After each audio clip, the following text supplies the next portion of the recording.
Well, it comes as something of a surprise for most Oklahomans that the state with a history of the strongest socialist movement was not on either coast, but in rural Oklahoma.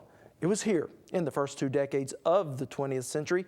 A unique movement emerged that successfully elected socialists to a myriad of state and local offices.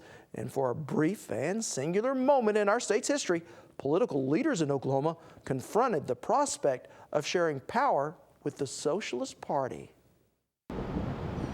With its stone facade in downtown Oklahoma City, American farmers and ranchers looks like a pillar of capitalism. So this is the museum?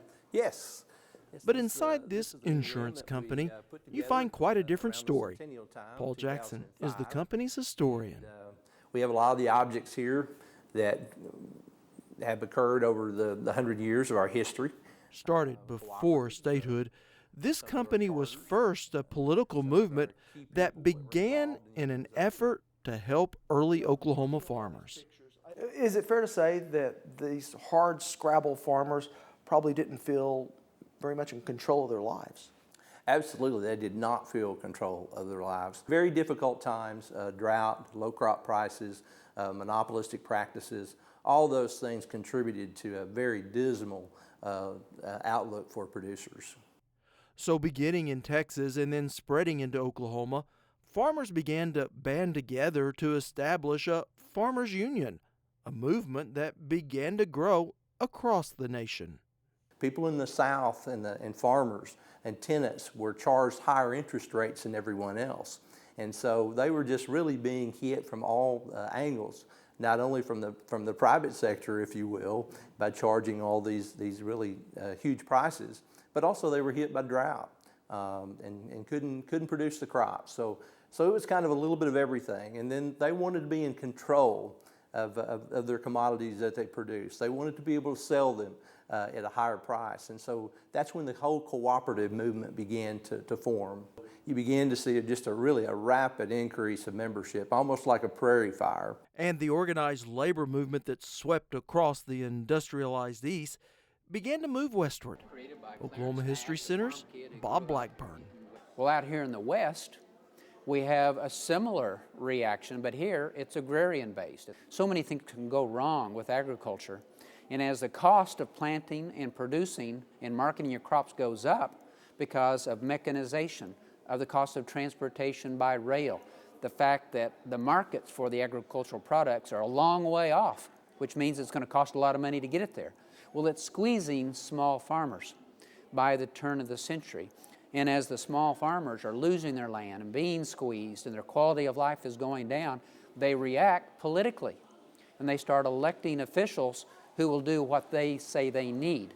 They want protection from bankers. They want protection from the railroads. They want to bring control back to the local community, and they want to take the big landholders and break up the land and make sure it's available to these families. On top of that, they want to do what they consider the Christian thing. Let's work together. Let's follow the teachings of Jesus, and let's do what's good for everybody. Let's be good neighbors. Let's share. Let's not exploit. Let's not make winners and losers out of the system, which is the basis of the free enterprise system. Let's take that out of the scenario of our economy, and let's base it on this Christian concept of cooperation, socialism. And by the time of statehood, socialism became a major force in Oklahoma politics. Well, it certainly sounds like there was a fair amount of idealism going on.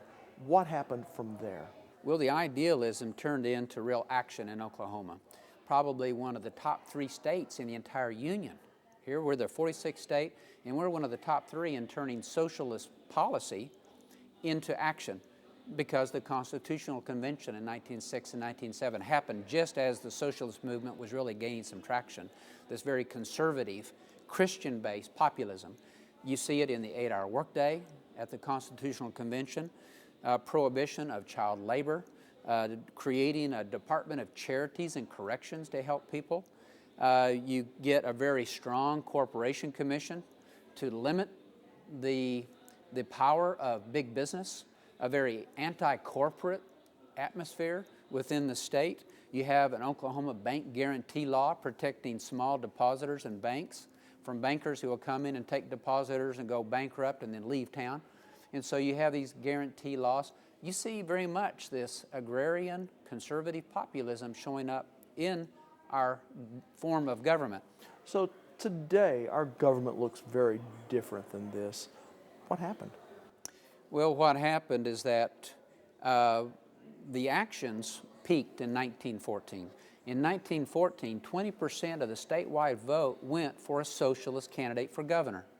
There are 175 local government positions filled by members of the Socialist Party. They are promoting suffrage for women. They are fighting the Jim Crow laws that are trying to disenfranchise African Americans in the state. They are proposing that we stay out of World War I because they see that as this fight of these imperialist pro-business interests trying to control the world. And so they say stay out of the war. Well, we eventually enter the war in 1917, and there's a backlash of patriotism, the councils of defense. Which ultimately led to the American Socialism Party's demise. As America entered into World War I in 1917, those that opposed it were trampled by the rush to arms. These vigilante groups go out, and anybody they deem not patriotic enough, they might whip, they might drive out of town, and in a couple of cases they lynch people. And while the Socialist Party died in Oklahoma, many of their ideals did not. The people who would have supported the socialists become more agrarian Democrats during the 1930s. Alfalfa Bill Murray, who would have been an agrarian populist, an idealist who wanted to go back to the ways of Thomas Jefferson, becomes governor. And he is leading the state back towards let's support small farmers, let's limit government, let's keep the federal government out of the state. He opposes the New Deal. He says, let's not bring the New Deal because we don't want those guys in Washington, D.C. telling us how to live our lives out here on these farms. Progressive groups like the Farmers Union began to diversify their focus, and membership continued to grow. The 20s and 30s became involved in all kinds of initiatives, starting rural electrification, soil conservation programs. The very first soil survey project was done within 40 miles of Tishomingo, Oklahoma, as a result of the Farmers Union asking for that. And just like most things political, the more things change, the more they stay the same. If you look today, how much similarities there might be between the Tea Party movement and the populist movement. Sometimes history, you look back over 100 and something years, it's amazing how players switch positions on issues.